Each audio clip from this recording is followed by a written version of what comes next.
Hey, souls and spirits out there, welcome back to this sacred space where we explore all things spiritual and metaphysical. I am so grateful you are here with me today. And right now, I am actually in Louisiana. We're at a Airbnb and I'm in the closet recording this, and I'm going to set the scene a bit. So, imagine you are walking across a college campus at night. The football stadium lights have gone dark. The Spanish moss sways gently in the humidity of the Louisiana air. The sound of traffic and students fade into the distance. And there, in the center of campus, rise two silent earthen mounds, older than the university, older than Baton Rouge, older than we even really know. Long before classrooms and tailgates and the sound of roaring fans at the stadium, the land was sacred ground. And in honor of my nephew Bryce graduating from LSU Law School, he's the reason we're down here this weekend. We're going to explore the mystery of the LSU campus mounds, who built them, why they were built, and the myths that continue to surround them. LSU campus mounds are located in Baton Rouge on the grounds of LSU near Dalrymple Drive. I think that's how you pronounce it. They are estimated to be roughly around 20 feet tall and made entirely of packed earth carried by human hands over generations. For decades, archaeologists weren't really sure how old the mounds actually were. They've been tested. They were first estimated to be around 1,000 years old, and then 2,000 years old. And then with further sampling, the estimated age went to back around 6,000-year old. However, new research by LSU geology professor Brooks Elwood has led them to believe that some of the parts have been around 11,000 years old. And if that's true, that would make them among some of the oldest surviving man-made structures in the Americas. Think about that. That's crazy to me.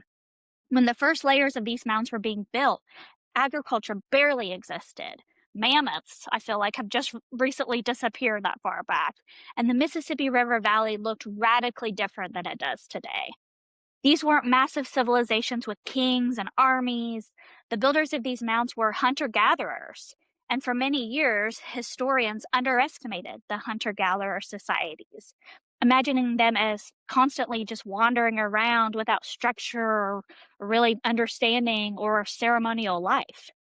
But across the sites around Louisiana, including Watson Brake, another mound site, and the LSU Mounds that we're talking about today, tell a very different story. These communities organized labor. They gathered seasonally to honor things. They constructed monuments. They built them with intention. And this is where archaeology kind of ends and mystery begins a bit. No one really knows why the LSU mounds were created. Some researchers believe that they were ceremonial sites. Others think they may have served as gathering places, or territorial markers, or astronomical alignments, or sacred spaces connecting to death rituals. They could have been all of those things at one point or another in time. Excavations revealed layers of burnt earth and ash and traces of charred organic material within the mounds. And that discovery fueled speculation that cremation ceremonies or ritual fires may have occurred there.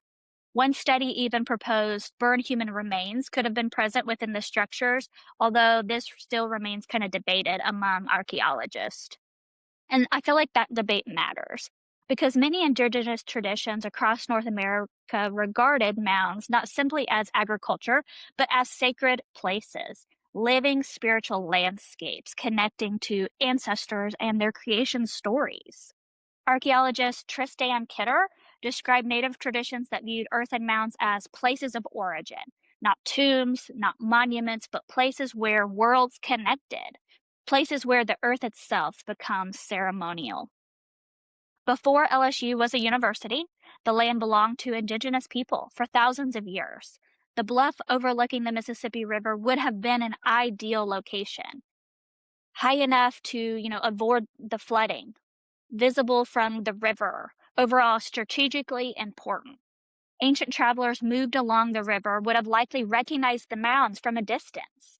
Imagine what they must have looked like back then. They could have been so much bigger. Imagine what they must have looked like thousands of years ago, freshly built, bare earth glowing in the sunlight. ceremonial fires burning nearby, gatherings of people arriving seasonally from across the region. And some scholars believe the sites may have once included more than just these two remaining mounds. Other nearby mound complexes were destroyed over time by farming and development and industrialization.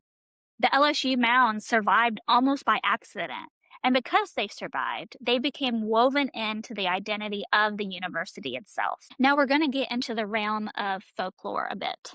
One of the oldest legends associated with the mounds appear in the Louisiana newspaper in the 1800s and later resurfaced again in the LSU campus publications. It tells the story of two tribes locked in just bitter conflict. One day, a young warrior from the one tribe was captured by the other during a hunting expedition, and he was sentenced to death. But before his execution, the daughter of the enemy chief intervened. She had secretly fallen in love with the warrior and begged her father to spare him. And eventually, through love and diplomacy and sacrifice, the two ended their conflict. And to commemorate the peace between them, the tribes joined together to build these two mounds, one mound for each tribe, two separate hills standing side by side forever. But historians believe this story to be folklore rather than authentic indigenous oral tradition. Still, the legend endured because it reflects something powerful, that these mounds are sacred and they were built for a purpose. And who doesn't love a good love story, right?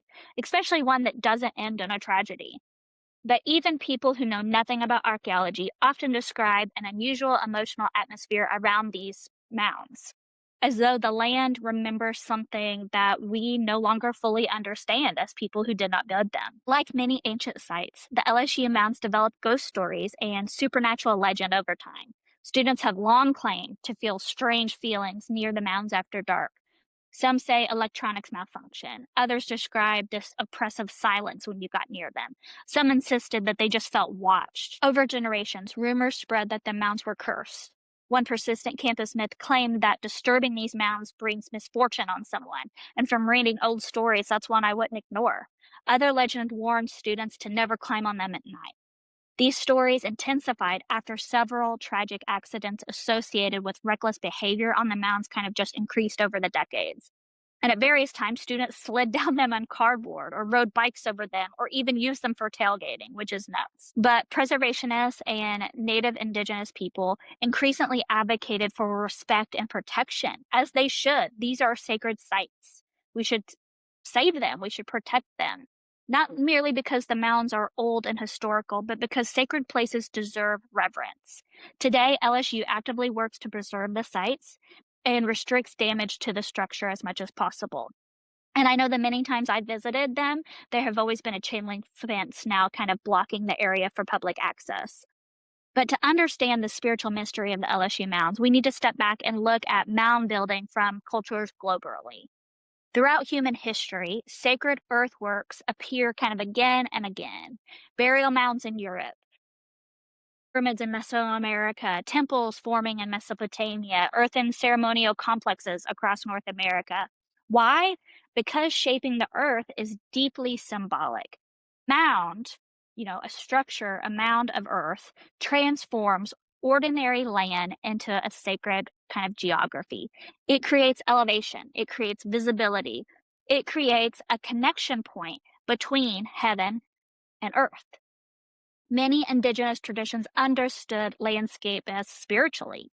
Rivers, hills, stones, forests, they were not separate from religion. They were religious in and of themselves. And in many ancient cultures, building upward symbolized contact with cosmic forces. Some researchers have speculated that the LSU mounds may have astronomical significance, possibly aligned with celestial events or stars. While some of these claims remain speculative, the idea reflects an important truth. The ancient people observed the sky carefully. The stars were calendars, maps, spiritual texts written in light. They were so important to the world and life back then. And sacred sites were often intentionally aligned with these cosmic cycles. One reason the LSU mounds fascinate people so deeply is the age comparison. When people hear, they're older than the pyramids, their entire perception really changes. The Great Pyramid of Giza was built around 4,500 years or so ago. I mean, who even knows then? The LSU mounds may have dated back more than twice that age. And that realization changes modern assumptions. North American ancient history is often overlooked compared to bigger and flashier civilizations in Egypt, in Greece, or Rome. But Louisiana contains some of the oldest monumental architecture on Earth, and much of it was built by indigenous communities living in relationship with the land around them. The debate is still ongoing on how old the mounds really are, but perhaps some of the debate itself adds to the mystery. The mounds continue refusing to give up all of their secrets. Ancient sacred places have interesting effects on human beings. People lower their voices. They become reflective, often emotional, even without really knowing the history. Many feel some sites like this, and others around the world, they just feel some type of way. Perhaps it's psychology or a cultural memory that we all have, or perhaps sacred places retain meaning long after a civilization disappears that honored them. The LSU Mounds have witnessed thousands of years of weather, indigenous ceremonies, colonization, plantations, the founding of a university, and wars and protests, and football games, and generations of students searching for meaning. The mounds remain. They remain silent, they remain present, they remain watching.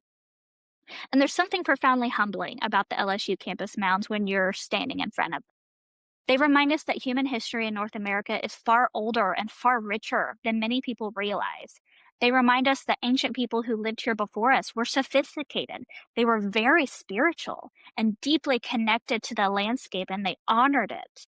They remind us that mystery still exists. And I think that's why the mounds will continue to fascinate people for generations. They stand at this intersection between archaeology and myth, in science and spirit, in history and in memory that's just kind of encoded into us. And as long as they live beneath the Louisiana sky, people will continue asking the same questions. Who built them? Why were they built? And what sacred stories are still buried beneath the earth? If you are ever in the area of LSU, I suggest taking a walk through the gorgeous campus here to find these silent sentinels and see what they have to say to you. So, in honor of Bryce, in honor of LSU, and my time being down here, this is the LSU Campus Mounds. I'll see you soon.